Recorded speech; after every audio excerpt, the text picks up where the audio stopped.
I'm Edita Sitar from Laundry Basket Quilts, and I'm here with Erica from AccuQuilt.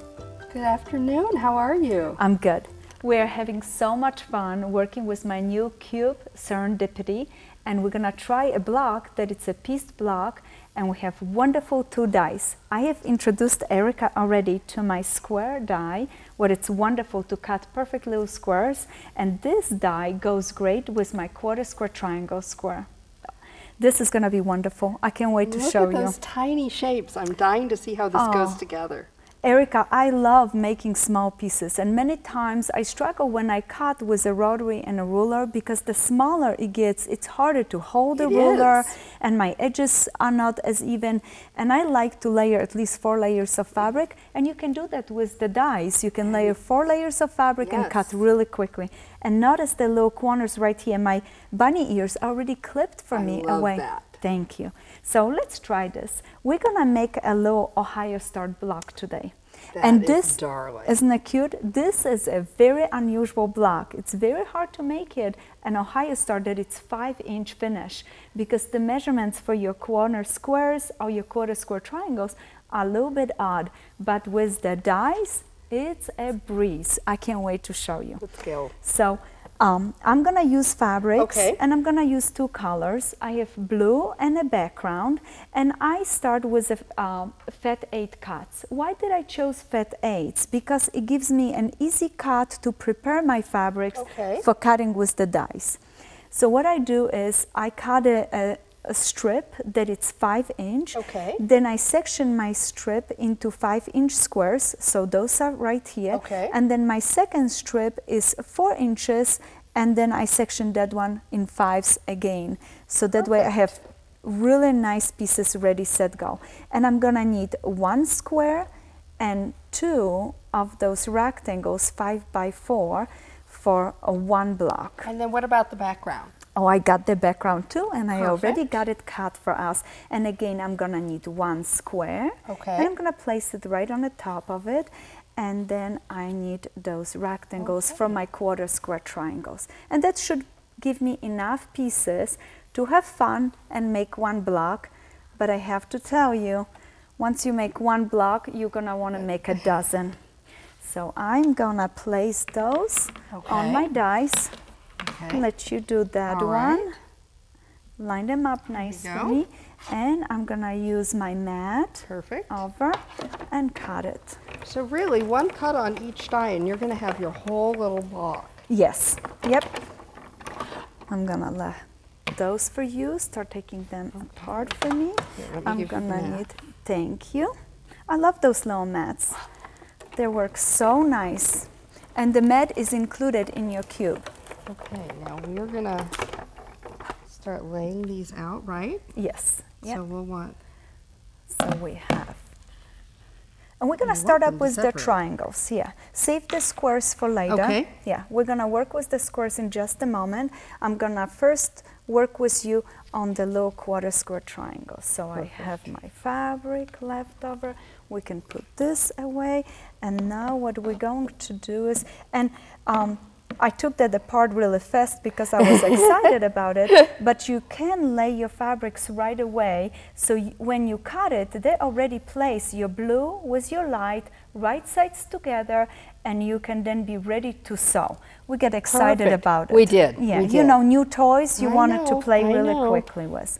And what I would like you to do is sew them. So you're gonna use a 1/4-inch seam allowance, and all the dies for piecing have included 1/4-inch seam allowance. So you don't have to worry about anything. You just place them on your sewing machine and start sewing. And we actually went ahead and sewed this ahead. And we did start with a little starter here so that we'd have perfect points all the way through. And just like you said, we put the cream on top. So yes. Just like the coffee, the cream rises up to the top. And what I like to do is, when I start chain sew, all my pieces always lay the same way that I know they're gonna go well together. And when I start preparing them for pressing, I just take the chain, I take it to my ironing board, and this time I place it dark side up, and start pressing those open. I like the chain to be connected as I press because almost holds the low corners and doesn't let them bend. It's much easier. Oh, yeah. Yes. It's like a group of little girls holding hands together. Yeah. So now we can cut them together once we've got them pressed. Once we finish that, I have my scissors right here. We're gonna use a gentle clip, clip, and clip.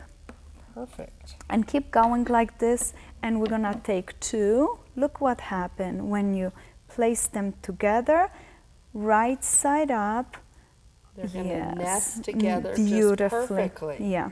And all that you do is sew. And I have one sewn already right here. So I start up from this point. Again, use a little startup piece of fabric so that way the corner doesn't go into the bottom of your sewing machine.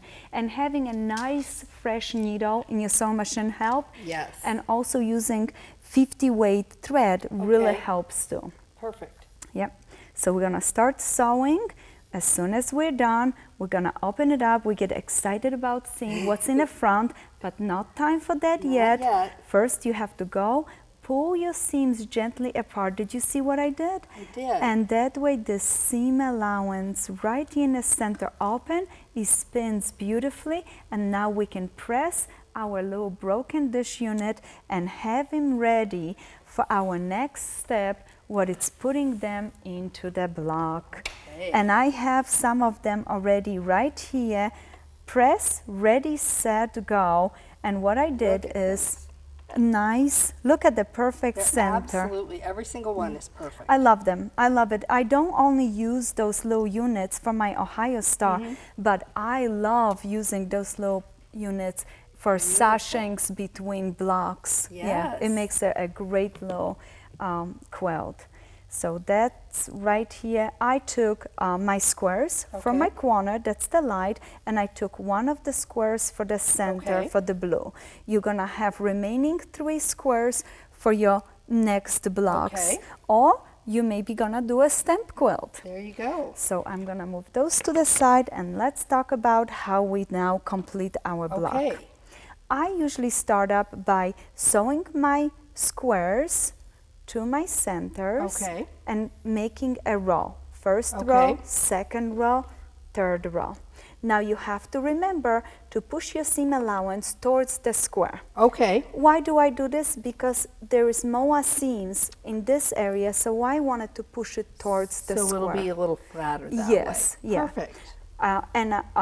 When I'm in a center row, I'm gonna push towards the center, towards that square, and again my third row, then sew the rows together, and as soon as you do that, the seam allowances... So they'll nest together again? Yes, perfect. Because the seam allowances are pushed in the opposite direction, and I have a block that it's finished for you. And you can see it from the back, how I push my seam allowances in the opposite direction. And it's easy to now match up those little corners right here and make a lovely 5.5 unfinished, 5 in finished Ohio Star. And I cannot wait to show you what I'm going to do with those little blocks. So many possibilities. I can't wait to see it. Are you going to try it? Absolutely. Isn't that fun? And you can use scraps. Remember, when you buying fabrics, cut them to 6-inch squares. They're gonna be perfect for any scrappy quilts with the cube because our dies are 6-inch, so it's gonna be well prepared.